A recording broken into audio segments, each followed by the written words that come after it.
momento nós estamos estudando os salmos de degraus, são aqueles salmos que na nossa Bíblia tem um títulozinho lá, né? Salmo de romagem, salmo de peregrinos, salmo de degraus. Então esse livro aqui nós estamos usando ele nesses estudos e complementando com outros materiais, mas é um livro recomendadíssimo. Se você quer ter uma abordagem pastoral desses salmos de degraus, que vai do Salmo 120 até o Salmo 134, nós recomendamos esse livro, Saudade de Casa, do pastor Stephen Yuille. Pastor Stephen Yuille é um homem reformado, ele é americano, já esteve no Brasil, acho que ano retrasado, palestrando no simpósio Os Puritanos. Você pode ver as palestras deles acessando também no YouTube as palestras do simpósio Os Puritanos. Se você quer adquirir, você pode entrar em contato com a Livraria Reformada 5 Pontos, acessando aí www.livrariareformada.com ou enviando mensagem para o WhatsApp da livraria, DDD 82, o WhatsApp é 99094476, 99094476, DDD 82 é o WhatsApp da Livraria Reformada 5 Pontos para aqueles que querem adquirir o livro. Vamos então para a Palavra de Deus, que o Senhor nos abençoe, nos ajude durante o nosso estudo de hoje. Eu convido você a abrir a sua Bíblia, se você está com sua Bíblia à mão, no Salmo 129. Então, nós começamos essa série de estudos no Salmo de degraus com o primeiro programa falando de maneira mais geral sobre os salmos de degraus, explicando o que são os salmos de degraus, sua natureza, estrutura, relação. E depois, então, nós começamos os programas seguintes explicando cada um dos salmos de degraus. Então, já fizemos vários, já estamos no Salmo 129, o salmo de degraus vai do Salmo 120 ao Salmo 134. Eu estou usando aqui a Bíblia Edição Revista e Atualizada. Ela tem um título Cântico de Romagem, que é uma referência àquela peregrinação, aquela viagem dos peregrinos até Jerusalém. Dependendo da versão que você tem, você pode ter um outro título, talvez Salmo de degraus mesmo, ou Salmo de subida, Salmo do peregrino. Esse título, talvez na sua Bíblia, tem esse títulozinho em itálico. Então, ele faz parte do texto bíblico original, o texto hebraico. De vez em quando tem dois títulos, tem um escrito em negrito, esse é uma sugestão do editor, não faz parte do texto original. Então, como sempre temos recomendado, o título em itálico faz parte do texto original, então é parte da palavra de Deus, devemos ler o título quando nós estamos lendo o Salmo. Então, vamos fazer isso agora juntos, Salmo 129, começando com o título Cântico de Romagem. Muitas vezes me angustiaram desde a minha mocidade. Deixa eu pegar meu óculos aqui, que é cada vez mais difícil de ler sem óculos. Muitas vezes me angustiaram desde a minha mocidade. Israel, que eu diga. Desde a minha mocidade me angustiaram, todavia não prevaleceram contra mim. Sobre o meu dorso lavraram os aradores, neles abriram longos sulcos, mas o Senhor é justo. Cortou as cordas dos ímpios, sejam envergonhados e repelidos todos os que aborrecem a Sião. Sejam como a erva dos telhados, que seca antes de florescer, com a qual não enche a mão o ceifeiro, nem os braços o que ata os feixes. E também os que passam não dizem, a bênção do Senhor seja convosco. Nós vos abençoamos em nome do Senhor. Então, esse Salmo 129, dentre os salmos de degraus, que a gente está vendo, os salmos de degraus têm uma variedade muito grande de temas. Esse salmo de degraus, lembrando que é um cântico, hein? Mesmo quando existe lamento, quando existe tristeza, frustração, devemos lembrar que o povo de Deus está adorando a Deus com esse cântico, porque em meio a todas essas adversidades, a palavra de Deus, ela ela mostra que Deus é providência na vida do seu povo. Então, esse Salmo 129 é uma celebração da salvação do nosso Deus. O Deus Todo-Poderoso é o Deus que salva o seu povo, a sua igreja. Então, hoje, como igreja de Jesus Cristo espalhada pelo mundo todo, essa igreja celebra a salvação completa, a salvação final até. Nós sabemos que o nosso Salvador Jesus Cristo, por meio da sua obra redentiva na cruz do Calvário, ele já nos libertou da culpa e da condenação do pecado. Então, mesmo nós, como cristãos, reconhecendo que nós somos pecadores, não devemos ter nenhum medo, nenhuma tristeza, nenhum receio em relação à condenação eterna, porque o nosso Cristo conquistou em nosso favor aquela justiça que é necessária para que nós escapemos da condenação eterna que está destinada a todos os filhos da desobediência. Então nós, como filhos de Deus, nós alcançamos o perdão dos nossos pecados.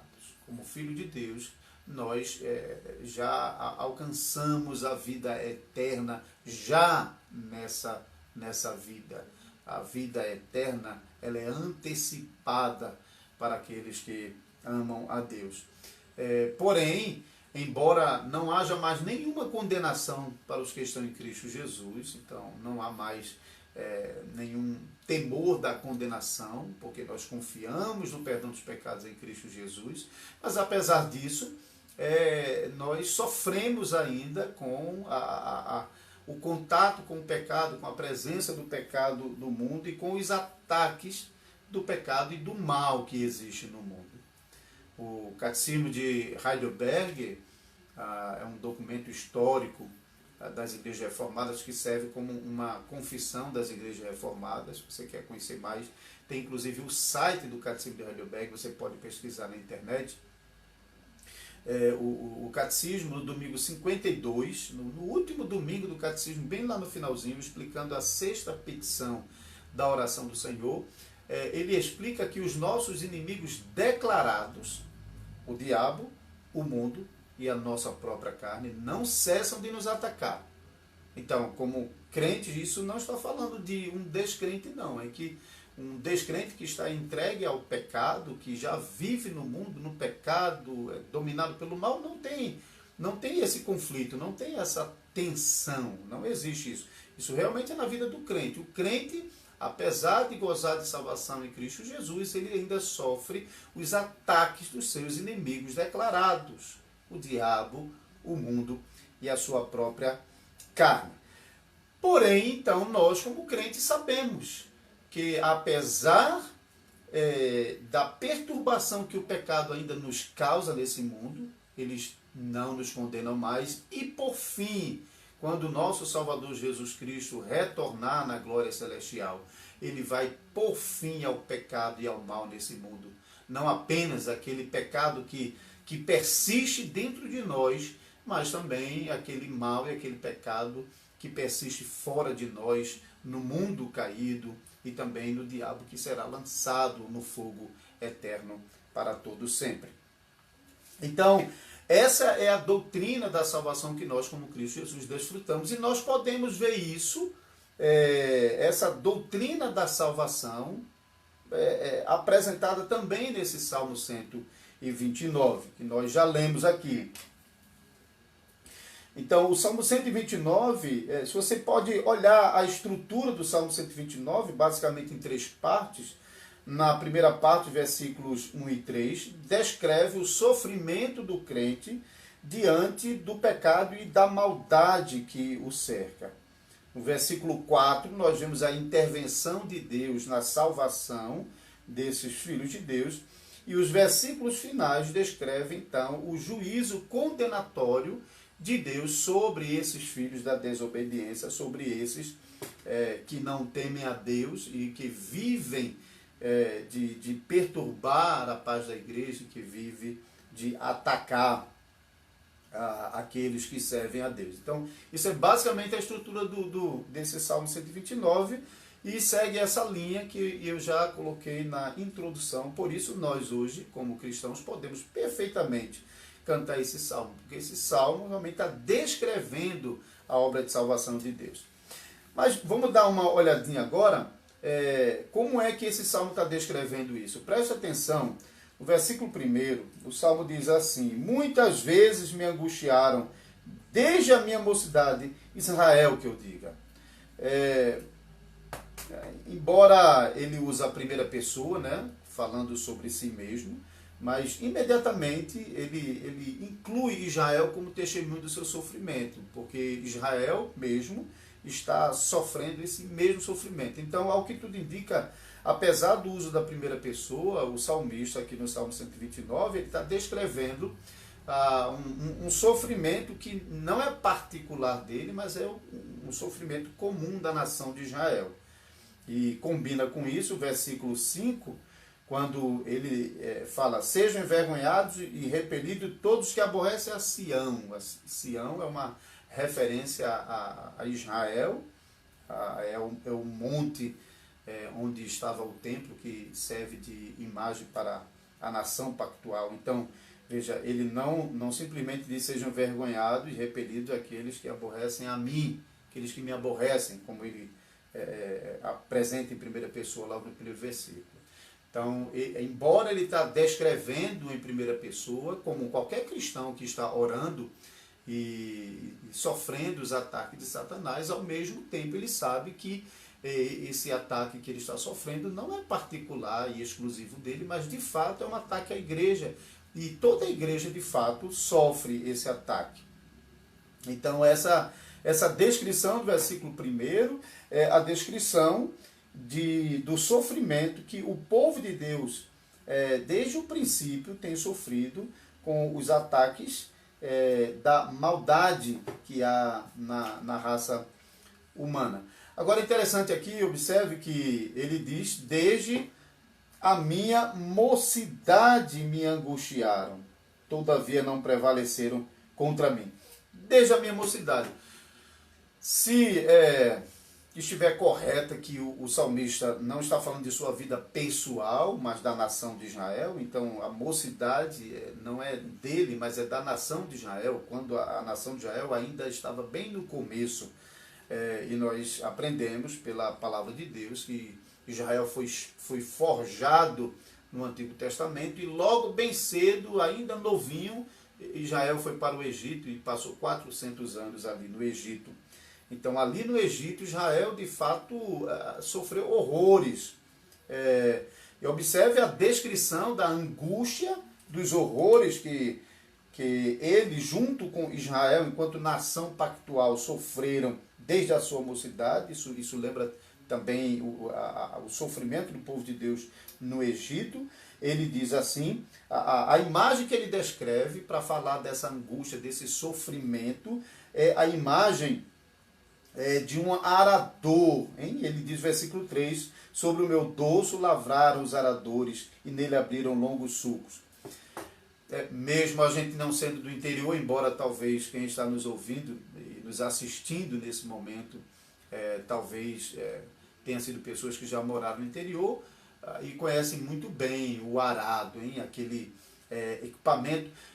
Existem arados manuais que as pessoas faziam com a mão, mas na maioria das vezes ele era um travessão que era colocado e preso com cordas no lombo dos bois, dos animais, que puxavam e aquele travessão trazia então aquelas pás que arrastavam a terra e abriam aquele sulco, aquela cova na terra, para que então o semeador depois viesse colocando as sementes na terra. Então a descrição aqui é essa. Ele está descrevendo aquele trabalho do arador de rasgar a terra com aqueles arados, e só que ele está usando essa imagem para descrever o que os inimigos estavam fazendo nele e na nação de Israel. Então, o sofrimento de ter as suas costas rasgadas. Isso é uma descrição do sofrimento que Israel passava, particularmente no Egito, seguindo essa linha de análise. Isso dá para lembrar aquele episódio bem conhecido do carcereiro de Filipos, hein? Que o carcereiro recebeu Paulo e Silas para guardá-lo durante a noite, e ele castigou Paulo e Silas, hein? E castigou assim, fortemente, a ponto, você pode ver isso lá em Atos capítulo 16, a ponto de abrirem vergões nas costas dos apóstolos, de apóstolo Paulo e também de Silas, que é chamado de profetas em Atos 15. Então, esse rasgões nas costas com os chicotes, no caso do carcereiro de Filipos, ele logo que se converte, ele então vai lavar, vai cuidar dos ferimentos dos servos de Deus, hein? Porque agora convertido ao Senhor, ele reconhece o dano, o mal que ele havia causado. Aqui no Salmo 129, o salmista descreve então o sofrimento de Israel no Egito como o sofrimento daqueles que têm as suas costas rasgadas pelos arados, como a terra que é rasgada pelo arado para receber a semente. E esse sofrimento realmente é um sofrimento muito forte. Você dá para imaginar realmente que dor e que angústia ele quer descrever quando o salmista realmente coloca essa imagem diante dele, hein? Mas logo em seguida, depois dessa descrição que ele faz do mal causando essa dor, esse sofrimento, logo em seguida, no versículo 4, então, ele diz: mas o Senhor é justo, cortou as cordas dos ímpios. Que coisa linda, né? No meio da descrição dos horrores que os inimigos estavam causando, que o mal estava causando a Israel, o Senhor chega como justiça e corta as cordas dos ímpios. Essa expressão, corta as cordas, provavelmente está ligado com essa mesma imagem do arado, hein? Porque provavelmente eram as cordas que seguravam o arado e prendiam ao lombo dos animais. Então os animais, na descrição da imagem, do versículo 2, versículo 3, os animais puxando os arados e os arados rasgando a terra, hein? Então Deus chega ali, corta aquelas cordas e o arado para de rasgar a terra. Então essa descrição de que então Deus chegou, cortou as cordas dos ímpios, e aquele arado que estava rasgando as costas aos filhos de Deus, então é rompido, e assim Deus liberta, Deus salva o povo do sofrimento. Então, apesar do povo de Deus sofrer essa opressão dos seus inimigos, como povo pactual, como povo da aliança, mas o povo de Deus pode sempre confiar que Deus é Deus de salvação, que Deus é um Deus que chega para acabar com a opressão dos inimigos. E os versículos finais, então, esses versículos finais, eles apresentam agora qual vai ser a recompensa desses ímpios que, com todos os males, oprimem o povo de Deus. Então, os ímpios que odeiam o povo de Deus, que odeiam a Deus, estão sempre atacando o povo de Deus, estão sempre maltratando o povo de Deus, estão sempre tentando a destruição do povo de Deus, ainda que não possam fazê-lo, porque o nosso Deus protege, preserva o seu povo.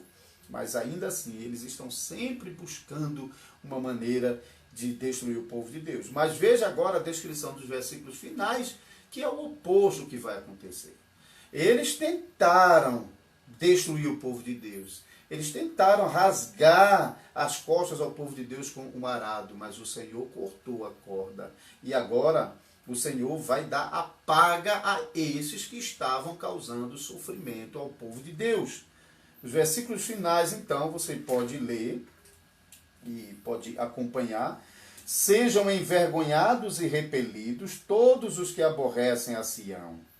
Sejam como a erva dos telhados, que seca antes de florescer, com a qual não enche a mão o ceifeiro, nem os braços o que ata os feixes. E também os que passam não dizem, a bênção do Senhor seja convosco.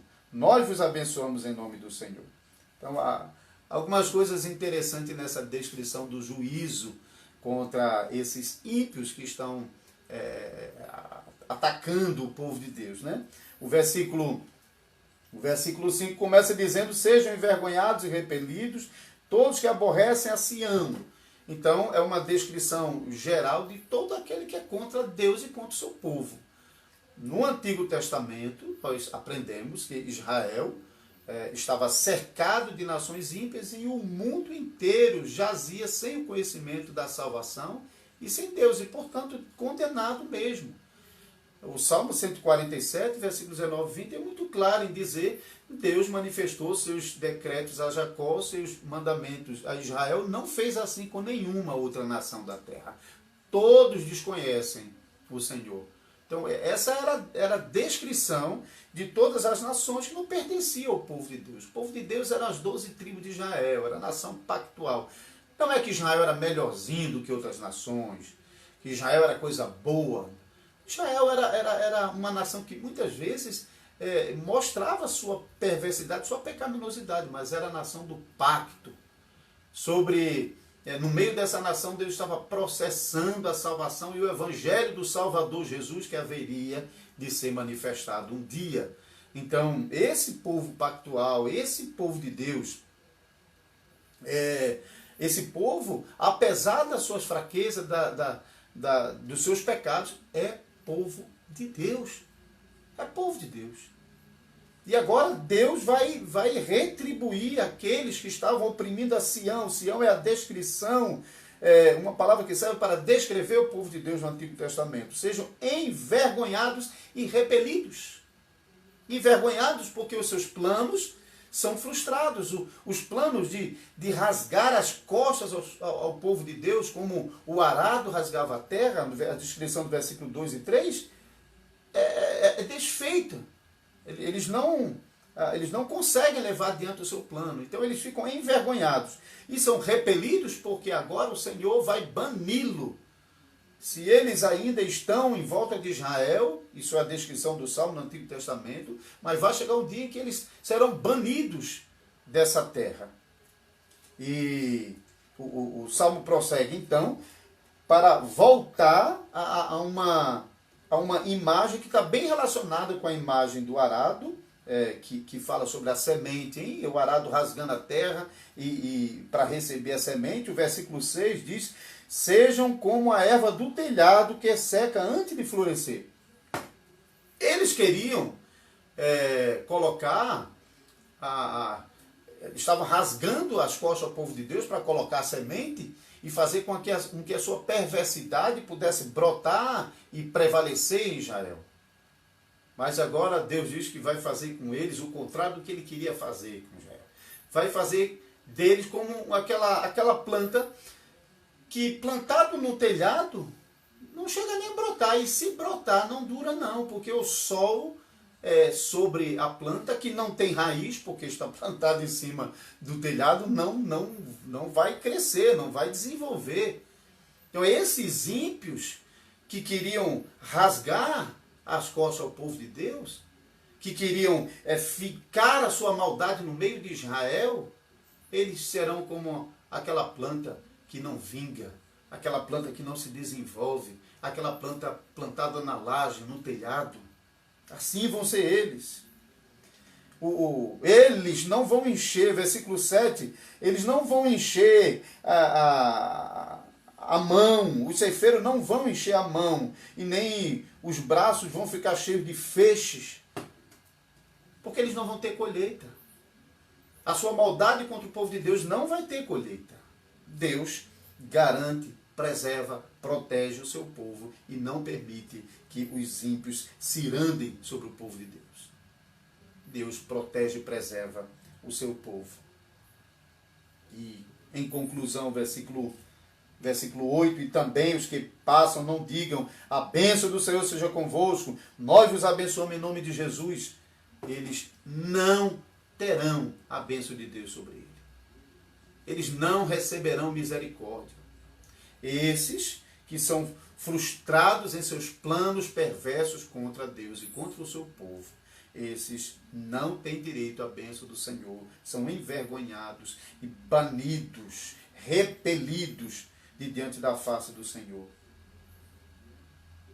Essa bênção pertence somente ao povo de Deus. Essa bênção pertence ao povo pactual. Essa bênção pertence ao povo da aliança.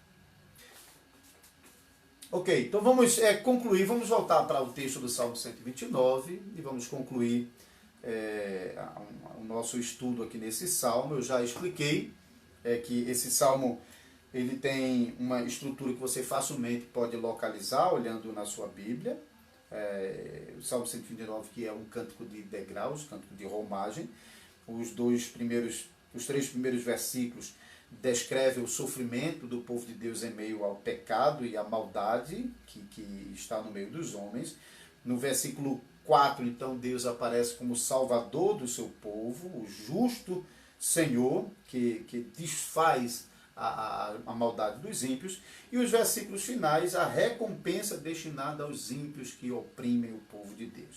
Então, vamos agora à segunda carta aos Tessalonicenses, que é uma carta que descreve, até com clareza de detalhe,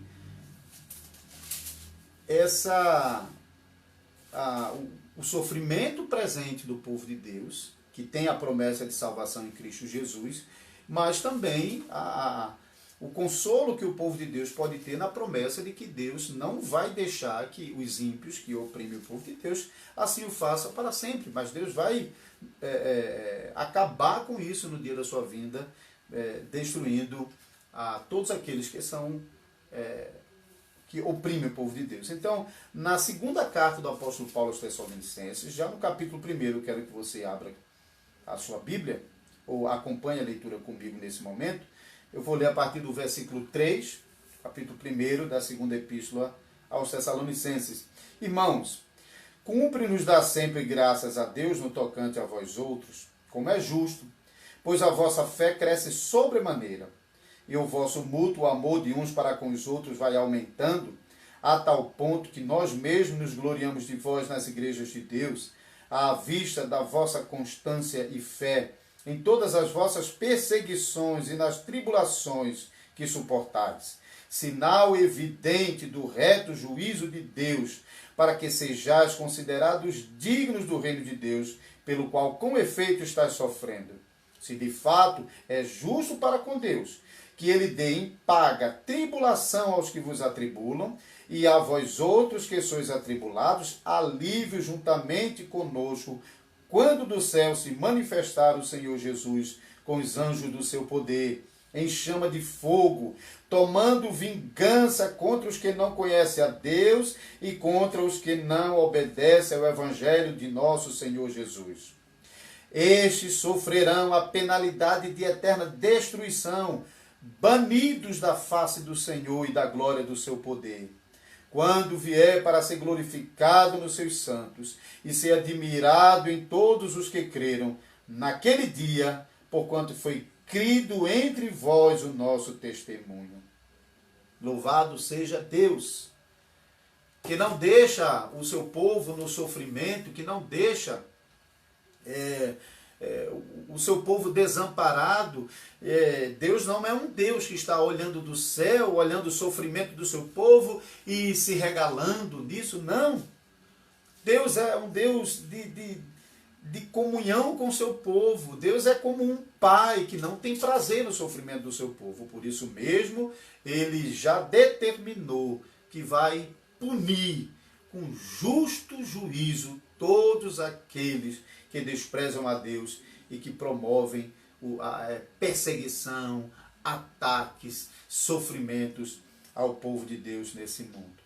Então, queridos irmãos e irmãs, eu sei que tem muitos que são das nossas igrejas reformadas do Brasil, mas também tem pessoas de outras igrejas que estão acompanhando o nosso programa, que vocês que confessam a fé no Salvador Jesus Cristo, vocês tenham sempre a confiança, a firme confiança de que o vosso Deus não vos abandona. E Ele prometeu que Ele vai, Ele já removeu qualquer culpa e condenação de sobre você. Você pode sofrer, mas sofrer seguro de que você tem o céu como herança. Mas mesmo os sofrimentos que agora você tem de passar, vai ter fim. Deus, Ele vai acabar com esse sofrimento. E Ele vai fazer com que os ímpios que lhe perturbam provem desse sofrimento que hoje tem causado a você. Mas lembrando que você não sofre só com o pecado e com os males dos pecadores fora de você. Mas lembre-se, você também é um pecador. Você também sofre com os males que está sobre você, que está em você mesmo. Você ainda tem que conviver com esse mal, com essa inclinação que está sobre você. Deus também vai remover esse mal no dia da sua vida. Para que, como crentes restaurados, redimidos agora no corpo, à semelhança de Cristo, possam viver em corpo e alma para sempre, na presença do Senhor, sem pecado e sem a presença dos ímpios desse mundo. Essa é a promessa de Deus. Se apegue a isso e assim enfrente todas as tribulações na confiança de que Deus corta as cordas dos ímpios, castiga aqueles que oprimem o povo de Deus e reserva para o povo de Deus um futuro glorioso.